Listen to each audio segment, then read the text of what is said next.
नमस्कार, perfection IAS में आप सबका स्वागत है।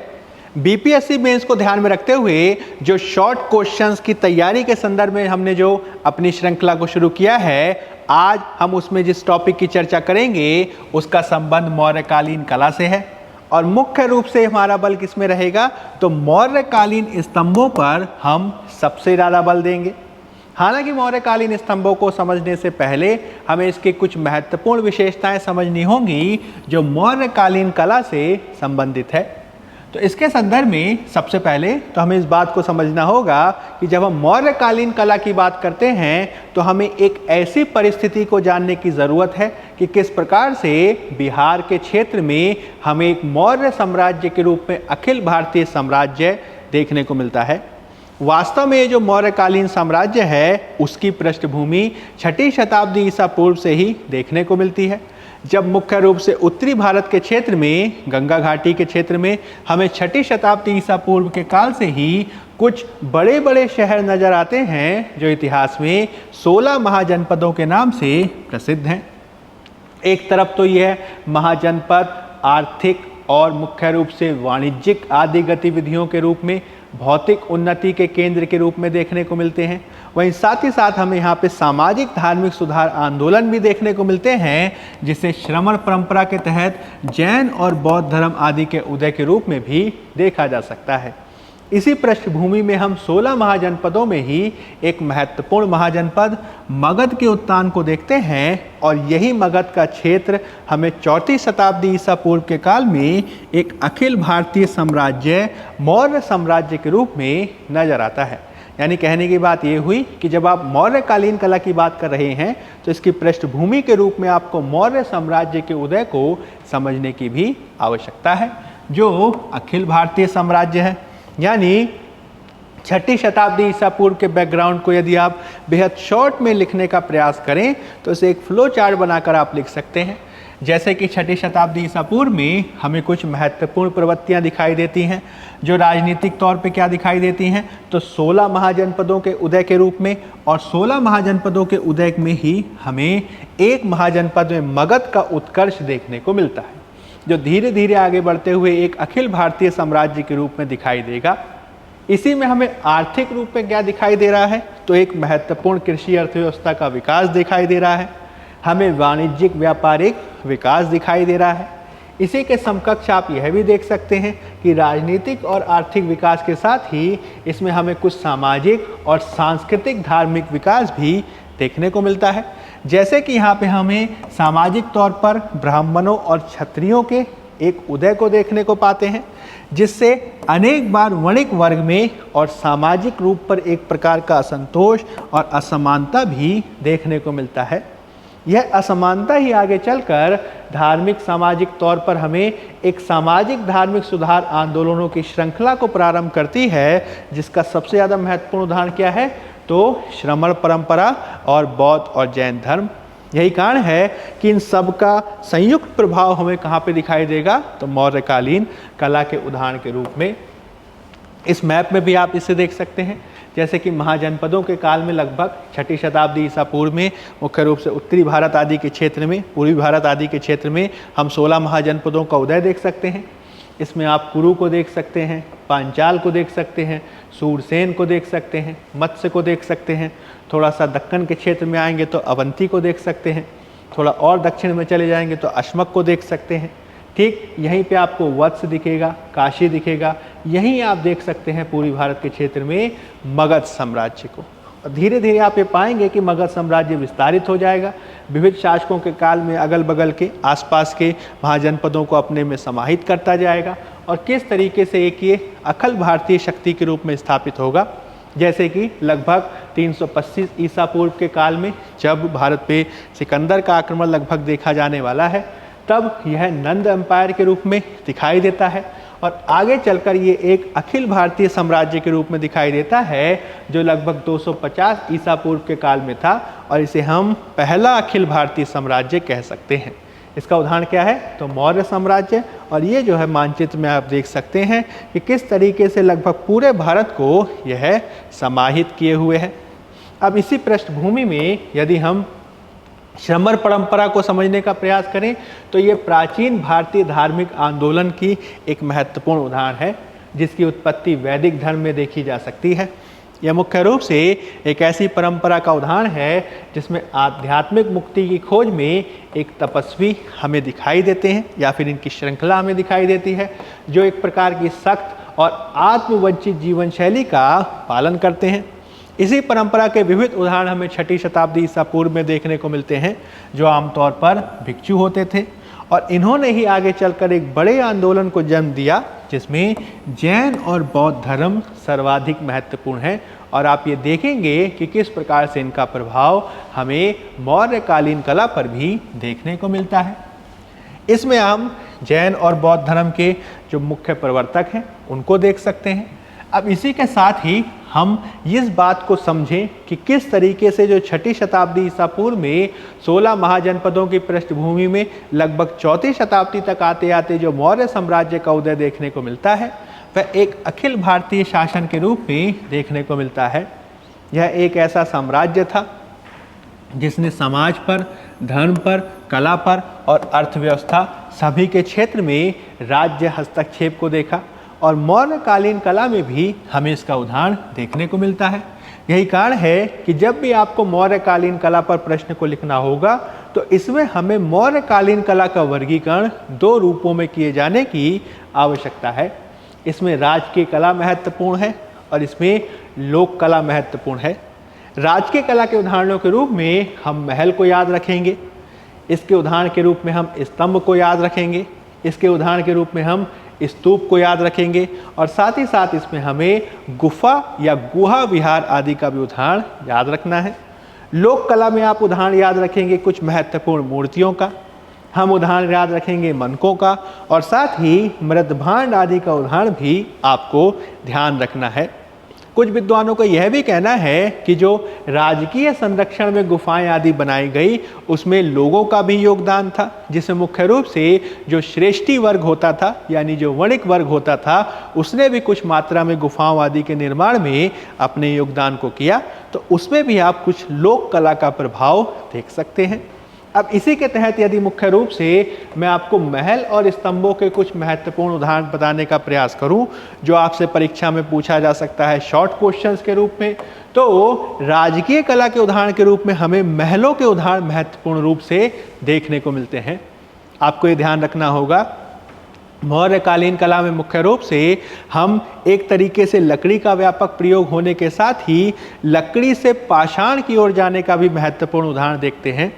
यही कारण है कि बहुत सारे ऐसे हमें आप कह सकते हैं इमारतों आदि की जानकारी मिलती है जो उस समय लकड़ी आदि से बनाए जाते थे, पाषाण आदि से भी बनाए जाते थे, लेकिन बहुत सारी ऐसी सामग्री चूंकि हमें लकड़ी से बनाने की जानकारी आदि प्राप्त होती है तो उसमें से बहुत सारी इमारतें हमें आज प्राप्त नहीं होती हैं, केवल उसके कुछ अवशेष ही हमें प्राप्त होते हैं। जैसे कि बहुत सारे जो ग्रीक लेखक आदि हुए, जैसे कि मैगस्थनीज का नाम आप इसमें याद रख सकते हैं, एरियन, स्ट्रैबो आदि का नाम आप याद रख सकते हैं। उन्होंने जो है इनके कुछ रेफरेंसेस, कुछ संदर्भ दिए हैं जिसके माध्यम से हम राजकीय कला के इस उदाहरण यानी महल आदि को समझ सकते हैं। यानी इसकी जानकारी कहाँ से मिलेगी? एक तो कौटिल्य के अर्थशास्त्र से मिलती है, वहीं दूसरी तरफ मैगस्थनीज की इंडिका से भी इसकी जानकारी मिलती है। क्योंकि मैगस्थनीज की जो इंडिका है वह अपने मूल रूप में प्राप्त नहीं होती, इसलिए उसके रेफरेंसेस दूसरे ग्रीक लेखकों में देखने को मिलते हैं, जैसे कि एरियन, स्ट्रैबो आदि। ठीक, यह जो है महल राजकीय कला का एक महत्वपूर्ण उदाहरण है। जिसका सबसे ज़्यादा महत्वपूर्ण उदाहरण क्या है? तो चंद्रगुप्त मौर्य का महल है। इसका वर्णन एरियन लेखक के द्वारा किया गया है और इसने इसकी तुलना की है विविध प्रकार के फारसी नगरों जैसे कि सूसा और एक बतना के महल से। वर्तमान में जिसके उदाहरण हमें बिहार में प्राप्त होते हैं वह हमें पटना के पास कुम्हरार गांव के समीप से प्राप्त होते हैं, जहां से हमें एक सभा भवन का यानी हॉल का खंबे आदि के उदाहरण मिले हैं। इस बात के प्रमाण मिले हैं कि संभवतः उसकी जो फर्श और छत थी वो लकड़ी की बनी थी। इसमें बलुआ पत्थर का प्रयोग व्यापक रूप से किया गया है और इसमें जो पॉलिश है वो सबसे ज़्यादा महत्वपूर्ण उदाहरण है, जो मौर्यकालीन की एक महत्वपूर्ण विशेषता कही जाती है। अब इसमें आप जो है चित्र के माध्यम से भी इसे याद रख सकते हैं, जिसमें कुम्हरार के अवशेष को देख सकते हैं और ये आपके मानसिक पटल में यानी दिमाग में बैठ सकता है।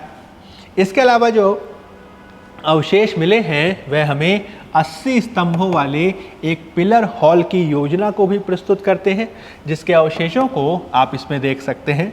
केवल अवशेषों के आधार पर ही ये अनुमान लगाया जाता है कि इसमें काफ़ी व्यापक रूप से निवेश किया गया होगा और ये एक महत्वपूर्ण राजकीय कला के उदाहरण के रूप में देखा जा सकता है। इसके अलावा यदि हम पाटलिपुत्र के बारे में बात करें तो वह भी राजकीय कला का एक बेहद महत्वपूर्ण उदाहरण है, जो विविध प्रकार के लेखकों के द्वारा इस प्रकार से वर्णित किया गया है कि किस प्रकार से पाटलिपुत्र जो शहर है वह सोन और गंगा नदी के संगम पर बसा हुआ था।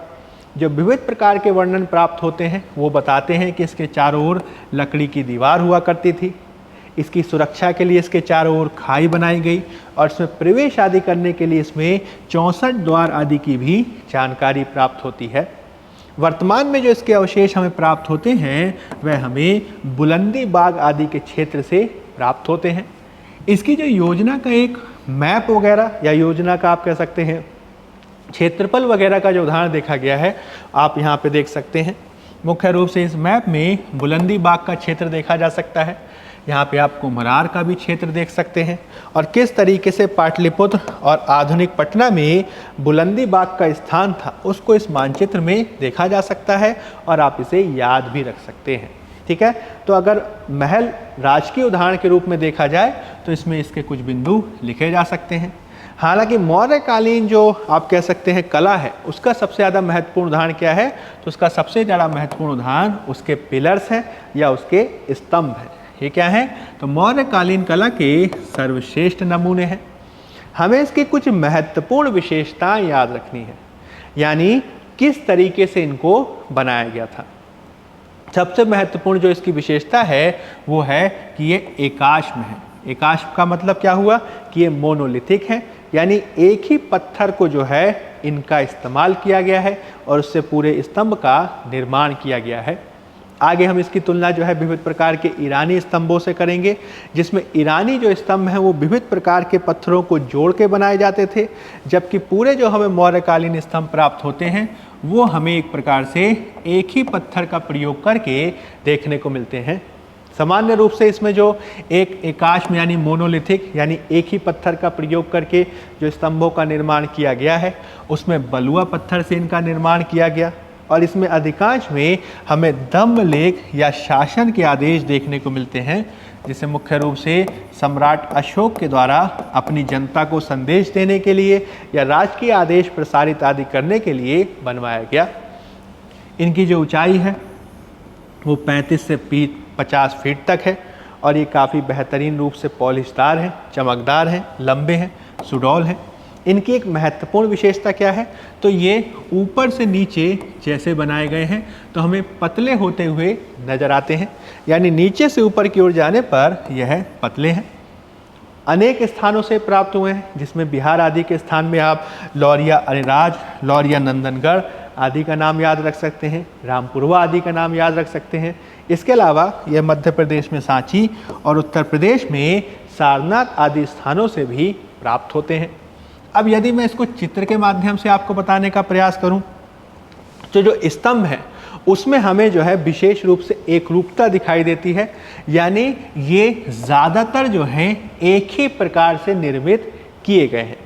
इसमें चुनार के पत्थर का प्रयोग किया गया है, यानी चुनार के स्थान से लाए गए पत्थर का प्रयोग किया गया है। इसमें हमें विविध प्रकार के पशु नजर आते हैं, जैसे कि सिंह, बैल आदि। इसमें जो फलक इस्तेमाल किया गया है, जो अभी हम चित्र में देखेंगे, वो गोल है, चौकोर है और वर्गाकार है। इसके माध्यम से सम्राट या मौर्यकालीन राजा एक प्रकार से अपनी शक्ति को प्रदर्शित कर रहा है, राज्य के प्रतीक को प्रदर्शित कर रहा है, विजय को प्रतीक कर रहा है और कुछ रूपों में यह नैतिक विचारों को प्रसारित करने के लिए भी इस्तेमाल किया गया है। जो विद्वान हैं, इतिहासविद हैं, वो मुख्य रूप से इन स्तंभों को मुख्य रूप से एक निश्चित पैटर्न पर, एक निश्चित वर्गीकरण पर डिवाइड करते हैं, क्लासिफाई करते हैं, वर्गीकृत करते हैं। जैसे कि इसे मुख्य रूप से 2 भागों में विभाजित किया जाता है, जो आपको ध्यान रखना है। इसके 2 भाग कौन से हैं? एक है यष्टि या इसे तना कहते हैं, अंग्रेजी में से शाफ्ट कहा जाता है, और दूसरा इसका भाग है उसे कहते हैं कैपिटल या शीर्ष, जिसमें और आगे डिवीजन है घंटा आकृति या अवांगमुखी कमल, इसमें डिवीजन है फलक या चौकी जिसे एबैकस कहा जाता है, इसमें डिवीजन है पशु आकृति और साथ ही साथ इसमें डिवीजन किया जाता है क्राउनिंग एलिमेंट का। अब इसको चित्र के माध्यम से आप देखें तो ज़्यादा बेहतर तरीके से आप इसे समझ पाएंगे। इस स्तंभ को आप ध्यान से देखिएगा, यह जो स्तंभ है वह बिहार के क्षेत्र से ही प्राप्त हुआ है, इसलिए आप इसका उल्लेख कर सकते हैं। और जैसा कि मैंने आपको बताया कि स्तंभों को मोटे तौर पर दो भागों में डिवाइड किया जाता था। जो नीचे वाला जो भाग है, ये वाला जो भाग आप देख सकते हैं, इस भाग को कहा जाता था यष्टि, तना या शाफ्ट। ये क्या है? यष्टि, तना और शाफ्ट। इसकी विशेषता मैंने आपको बताई कि सामान्य तौर पर इसको बलुआ पत्थर या चुनार के पत्थर से बनाया गया है।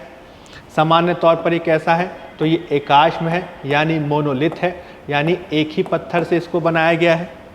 इसमें बेहतरीन प्रकार की जो है हमें पॉलिश देखने को मिलती है, यानी बहुत अच्छी प्रकार की इसको पॉलिश किया गया है, चमकदार है, सुडौल है। और दूसरी सबसे बड़ी जो विशेषता है वो ये है कि इसको टेपरिंग रूप में बनाया गया है।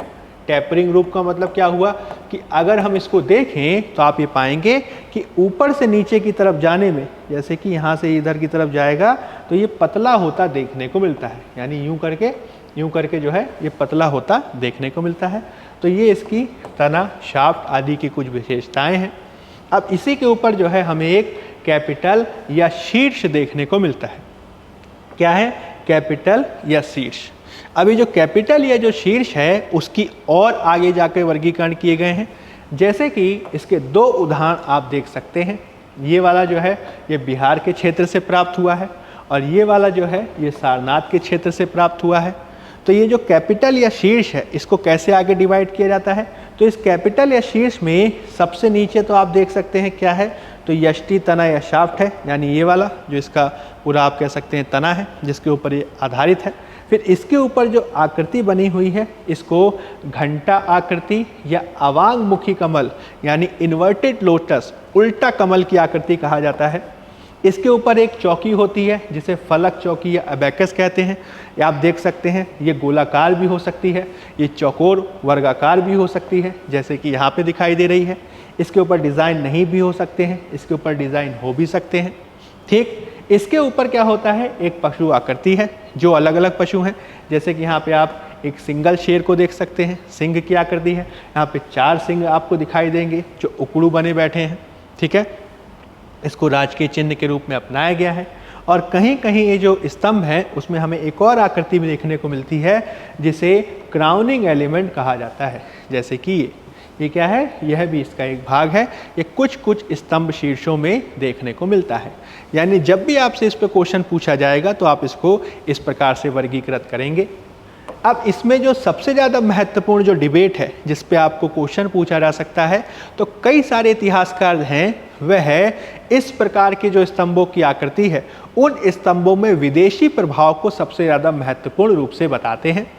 इसमें साम्राज्यवादी इतिहासकारों का ये मत है कि जो मौर्य काल में स्तंभों आदि का निर्माण किया गया वह मुख्य रूप से कैसा था?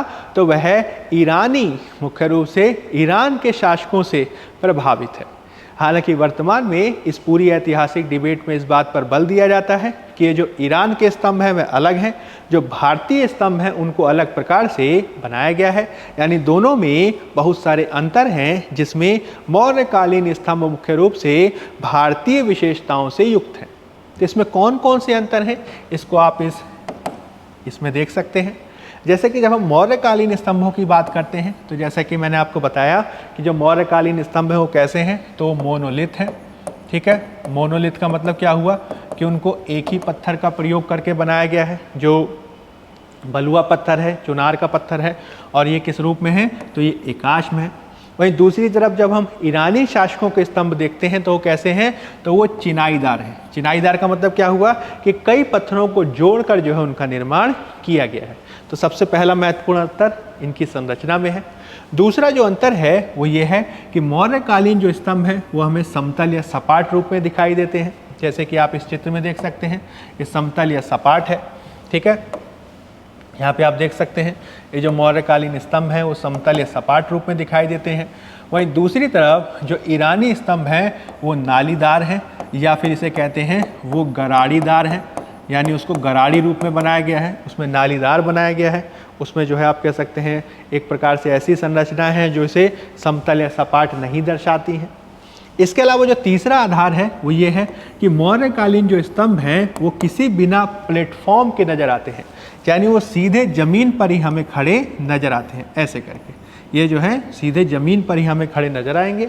वहीं दूसरी तरफ जो ईरानी स्तंभ है वो एक चौकी पर यानी एक प्लेटफॉर्म पर बनाए गए हैं।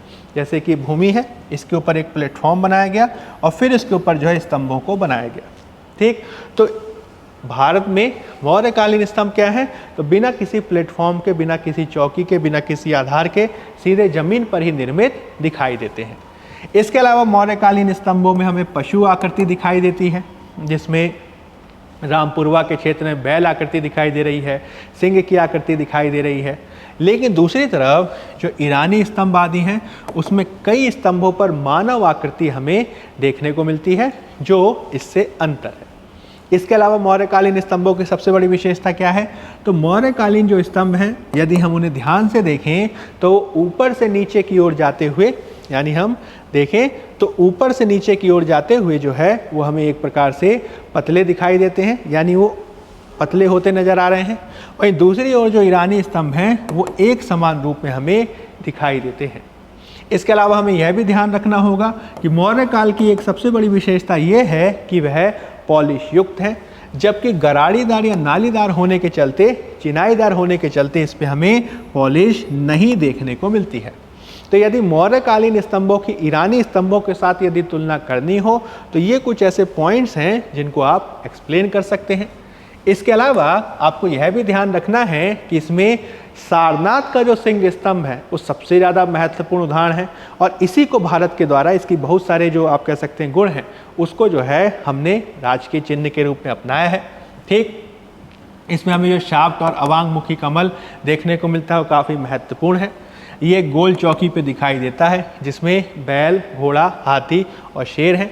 इसमें हमें एक चक्र दिखाई देता है और इसमें 4 रागजी सिंगों की आकृतियाँ दिखाई देती हैं जो एक दूसरे से पीठ गड़ाए या पीठ सटाए उकड़ू बैठे हुए हैं।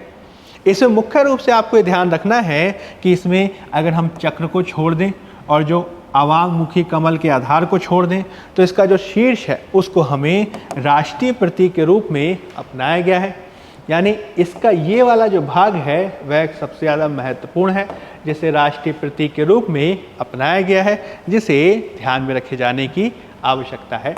इसके अलावा यदि बिहार के स्पेसिफिक हमें ध्यान रखना हो तो इसमें हमें कुछ महत्वपूर्ण स्तंभों को ध्यान रखना होगा, जिनका उदाहरण आप बीपीएससी में दे सकते हैं। जैसे कि इसमें रामपुरवा का स्तंभ शीर्ष सबसे ज़्यादा महत्वपूर्ण है, जहाँ पे हमें 2 स्तंभ शीर्षों के उदाहरण देखने को मिलते हैं। एक सिंह का स्तंभ शीर्ष है यानी लायन कैपिटल है, और दूसरा बैल का स्तंभ शीर्ष है यानी बुल कैपिटल है। इसमें जो रामपुरवा का क्षेत्र है वो कहाँ पे विद्यमान है, तो पश्चिमी चंपारण के क्षेत्र में, जो नेपाल की सीमा के बहुत करीब है। इसमें जो लायन कैपिटल है जो आपको यहाँ पे दिखाई दे रहा है वो वर्तमान में कलकत्ता के नेशनल म्यूजियम में है, और जो बुल कैपिटल है उसे वर्तमान में राष्ट्रपति भवन में रखा गया है। इस बुल कैपिटल को आप यहाँ पे देख सकते हैं कि किस प्रकार से यह बुल कैपिटल बेहतरीन तरीके से बनाया गया है। इसे रामपुरवा का बैल शीर्ष या बुल कैपिटल कहा जाता है। ठीक, यहाँ पे कुछ हमें फारसी भारतीय प्रभाव दोनों सम्मिलित रूप में नज़र आते हैं। यह जो है लोटस कैपिटल के रूप में देखने को मिलता है, यानी यहाँ पे अवांगमुखी कमल हमें देखने को मिलता है। वर्तमान में यह राष्ट्रपति भवन में है और इसकी जो शैली है वो काफ़ी महत्वपूर्ण है, जो परीक्षा के दृष्टिकोण से काफ़ी इम्पोर्टेंट है। इसके अलावा 2 और उदाहरण आप परीक्षा में देख सकते हैं, जिसमें लौरिया नंदनगढ़ महत्वपूर्ण है, जिसे हमने थोड़ी देर पहले देखा था। ये पश्चिमी चंपारण जिले में है और यहाँ पे हमें अशोक के स्तंभ यानी ये जो स्तंभ है वो देखने को मिलता है, जो मौर्य काल के अवशेष के रूप में काफ़ी महत्वपूर्ण है। इस चित्र को आप इसमें देख सकते हैं और इसको जो है काफ़ी महत्वपूर्ण उदाहरण माना जाता है, मुख्य रूप से बीपीएससी परीक्षा के दृष्टिकोण से। इसके अलावा इसमें लौरिया अरराज या इसे लौरिया अरेराज भी कहा जाता है, ये महत्वपूर्ण है, जो पूर्वी चंपारण जिले में है। यहाँ से हमें अशोक के स्तंभों के उदाहरण देखने को मिलते हैं। यहाँ पे जो स्तंभ शीर्ष है वो गायब है, यानी इसका शीर्ष हमें देखने को नहीं मिलता, लेकिन इसके स्तंभ पर हमें अशोक के 6 शिलालेख देखने को मिलते हैं, जो इसे एक महत्वपूर्ण उदाहरण बना देता है। इस प्रकार से आप मौर्यकालीन कला में स्तंभों के दृष्टिकोण से यदि प्रश्न पूछा जाए तो इसमें से कुछ महत्वपूर्ण पॉइंट्स अपने उत्तर में लिख सकते हैं।